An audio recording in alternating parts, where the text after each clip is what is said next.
Alien एक ऐसा शब्द है जिसकी खोज के लिए दुनिया भर की स्पेस एजेंसियों के वैज्ञानिक लगे हुए हैं, मगर आज तक इनके बारे में कोई ठोस जानकारी नहीं मिल सकी है। नॉर्मली एलियंस का रिलेशन स्पेस से माना जाता है, लेकिन क्या वाकई में एलियन स्पेस में रहते हैं? और अगर वाकई में ऐसा है तो नासा समुद्र की गहराई के 10 किलोमीटर नीचे आखिर क्या रहस्य खोजने की कोशिश कर रही है? आखिर नासा को ऐसा क्या मिला है जिसकी वजह से वह समुद्र की गहराई में उतर गया है? नासा तो एक स्पेस एजेंसी है, फिर समुद्र के नीचे उसका क्या काम है? जबकि अमेरिका के पास ओशन रिसर्च करने के लिए national oceanic and atmospheric administration यानी NOS नाम की एक बड़ी इंस्टीट्यूशन पहले से ही मौजूद है। कहीं ऐसा तो नहीं है नासा को समुद्र के नीचे एलियन जीवन के सबूत मिले हैं, या फिर नासा किसी बड़ी मुसीबत से धरती को बचाने की कोशिश कर रही है जिसका अंदेशा उससे पहले ही हो चुका है? आखिर क्या है यह मिशन? इससे वर्ल्ड की सभी स्पेस एजेंसियों के लिए इंस्पिरेशन माना जा रहा है। पूरी जानकारी देंगे, मगर उसके लिए आपको हमारी वीडियो को एंड तक देखना होगा। चलिए शुरू करते हैं। या सच है, दुनिया भर की अनेक स्पेस एजेंसियां एलियंस लाइफ की खोज में सदियों से जुटी हुई हैं। हालांकि आज तो इंसान के पास कई अत्याधुनिक उपकरण हैं, जैसे कैपिटल स्पेस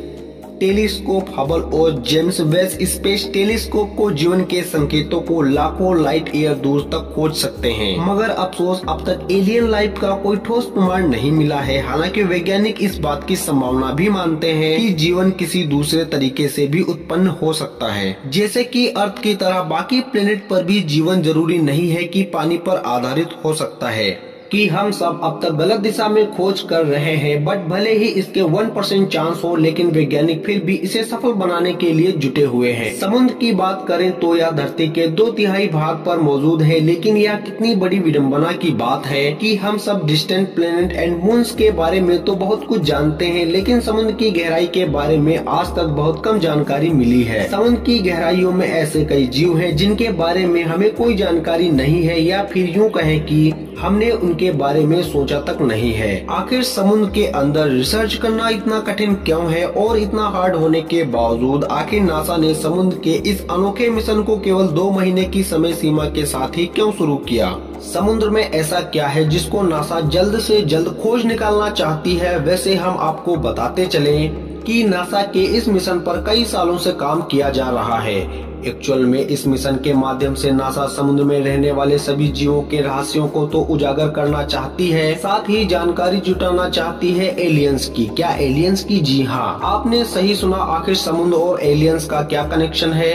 एक्चुअल में या तो आप जानते ही होंगे कि समुद्र में 90% जीवों की आबादी सनलाइट जोन में ही होती है, जहां सूर्य की रोशनी पहुंचती है, लेकिन गहराई में जीवन की संभावनाएं अब भी बनी हुई है। और यही नासा के एलियन एक्सप्लोरेशन मिशन का एक महत्वपूर्ण हिस्सा है।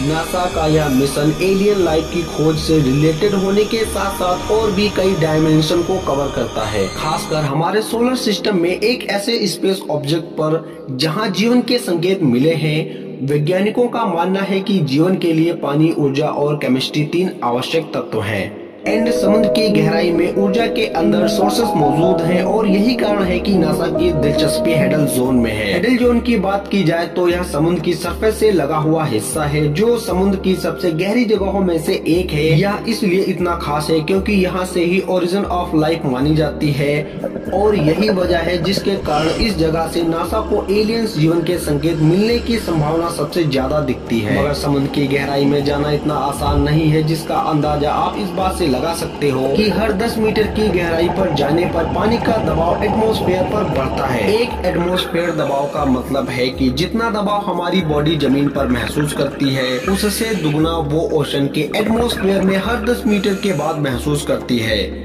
यहाँ का दबाव कितना खतरनाक होता है, इसका अंदाजा आप इस बात से भी लगा सकते हैं कि टाइटन सबमरीन समुद्र तल से 3.5 किलोमीटर के अंदर थी जब वह इंपोर्ट हो गई थी। जानकर हैरानी होगी कि सबमरीन के अंदर बैठे लोग और यह पूरी सबमरीन 1 मिलीसेकेंड के अंदर ही पूरी तरह से डिस्ट्रॉय हो गई थी, या यूँ कहें कि वेपर बन गए थे। यह सब कुछ इतना जल्दी हुआ कि किसी को कुछ भी पता नहीं चल पाया। ऐसा इसलिए क्योंकि ब्रेन को दर्द का एहसास करने के लिए कम से कम 25 मिलीसेकेंड लगते हैं। लेकिन उन्हें उस दर्द को महसूस करने का मौका नहीं मिला क्योंकि सब कुछ एक झटके में नष्ट हो गया था। वैसे आपका इसके बारे में क्या ख्याल है? अपनी राय हमें कमेंट बॉक्स में बताना ना भूलिएगा। साथ ही अगर आपको हमारी वीडियो पसंद आए तो उसे लाइक करें और हमारे चैनल को सब्सक्राइब करें। धन्यवाद।